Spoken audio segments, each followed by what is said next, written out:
Good afternoon and welcome to today's lunch break with the Rabbi. Today it's February 4th, 2021. It is Thursday of Parshat Yisro. Just as a little, first of all, apologize yesterday that we didn't have the class, but today is also the yahrzeit of the Rebbe's wife, Rebbe Tzimchaya Mushka, whose yahrzeit is today, 22nd of Shvat. She passed away in 1988. She was a very closed person, meaning she was not a public figure at all. So many people never even got to meet her or got to see her. But she was very much active behind the scenes in encouraging the Rebbe to take the position when the Rebbe was reluctant to do so, as well as in assisting the Rebbe in many of his different tasks. As we know, the Rebbe was busy with for over 40 years, helping and dealing with Hasidim and their matters, and very little of private life left at the time.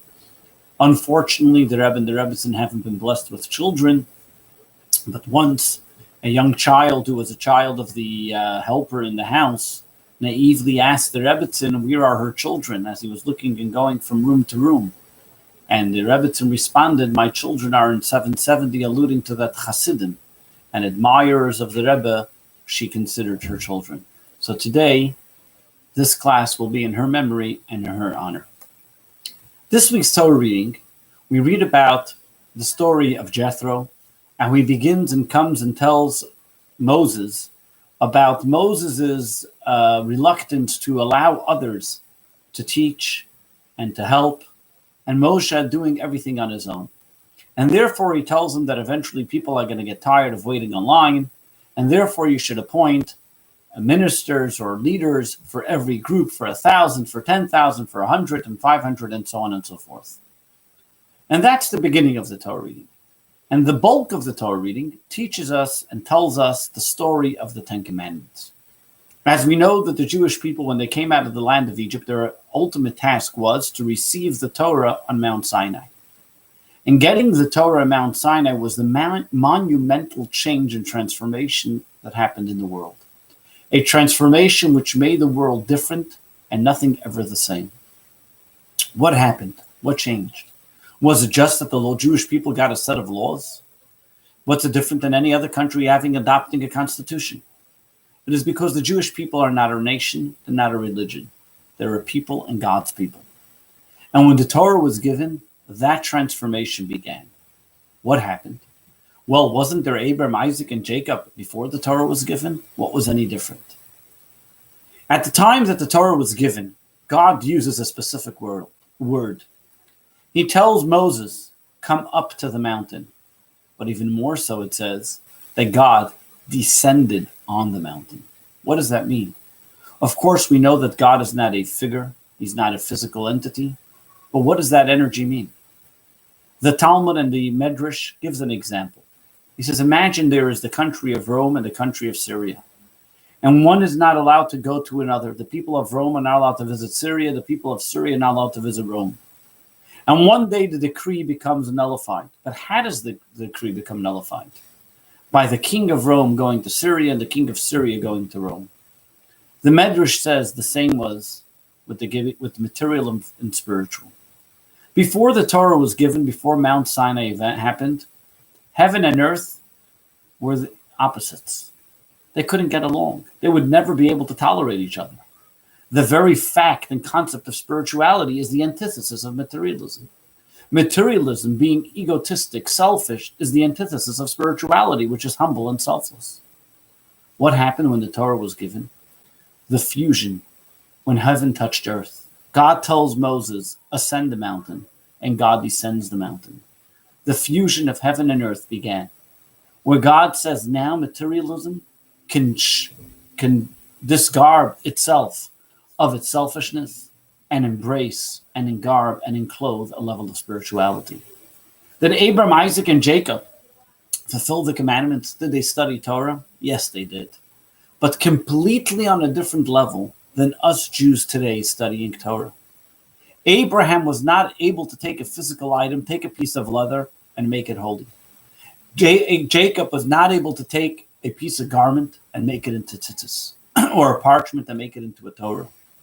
The fact that a physical item can attain a qualitative and holy purpose only happened once the Torah was given. How did that happen?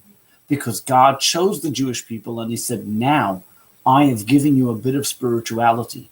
We now have, when we study Torah, we become connected with the infinite of God. How is that possible? Well, think of it this way. What is your brain's relationship with the heart? Of course, you know your brain controls the nervous system, but do they communicate? I'm sure they do. But if somebody looks at the brain, looks at the outside of the individual, takes each part for the way that it is, but little does he know the background wiring, the doctor, the biology that knows and goes into how every single atom and every single limb and every single vein and sinew in the person's body is necessary, not only necessary, but is there and having a purpose. Once we study Torah, we learn to understand the purpose of every single creation in the world, regardless of how small it may be. When we study the Torah, we realize that the Torah is the blueprint of the world. As the Zohar tells us, God looked into the Torah and created the world. The Torah and the world are not anymore an antithesis to one another. They're not opposites. In fact, they're there to complement each other. Everything that's in the world is found in the Torah. Everything that we see around us is in the Torah. And the Torah, with the words of the Torah, comes from the word hora, a lesson. And we can look into the Torah and glean from it how we should behave, what we should do.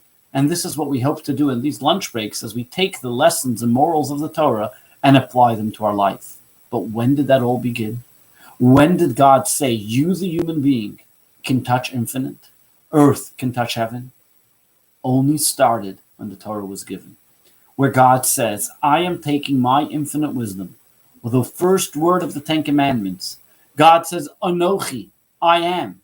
In Hebrew, there are many words for I.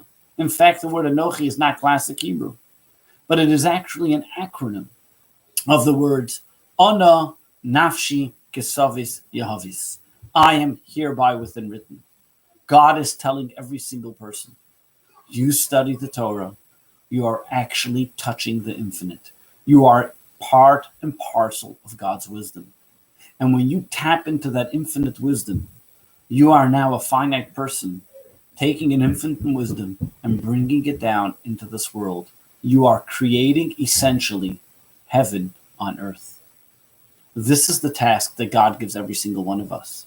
This is the job that God gives us today in this week's Torah reading of the Ten Commandments, letting us all know that every single Jewish person was there at the time the Torah was given. The sole entire purpose of taking us out of the land of Egypt, of choosing the people as a nation, was that we can fuse heaven and earth, to bring these two opposites and make them as one, so that the simple Jew sitting at home studying Torah can touch infinite. God gives us all the ability to be infinite, to be miraculous, and to study the infinite. The book is there. The holiness is in front of us. We just need to open it, study it, and make it part of us. It is our duty as we study the Torah to recognize and realize that when we study Torah, it's not merely a philosophical entity. It's not merely a book of laws. It's not just a constitution like every other nation or religion has. It's not only a way of life, but it is God's infinite wisdom. And when we study Torah, even if it's a law that never applied or never will apply in our life, we automatically become connected with the infinite greatness of God. Our spiritual awakening of our soul becomes as one. We then become one entity with spirituality. It takes and it moves away that selfishness, that ego, that materialism, that coarse and crassness that materialism creates. Torah refines, Torah rededicates, and Torah instills humility. As we say in our Torah reading, as we say in our prayers every single day, Pesach libi b'sorasecha. Open my heart so I should be able to study the Torah. But the condition is humility. When we have humility, when we understand and realize that we can become infinite, that we don't have it all, that we can be something greater, and that greatness is not because of more cars and more wealth and more other things of materialism. That greatness is in spirituality, we then become infinite as well. So, my dear friends, let's not limit ourselves. Let's not limit ourselves to materialistic endeavors, to materialistic aspirations, to selfish type of wants and desires. Let us realize that we have something greater, infinite. And the greater we are, the greater we can become. There is no limit and there's no stopping us. God gave us the ingredients. He gives us the tools. The tools are the Torah. We just now need to open the book, learn it, read it, study it, and become part of the infinite and let heaven touch earth. God bless you. Have a wonderful day. Wishing you the very best. Should you want to expand your study and reach of Torah, feel free to reach out. And anytime we can study together and learn the infinite and become infinite and discover a whole world that's lying beneath. God bless you. Wishing you the very best for a great day.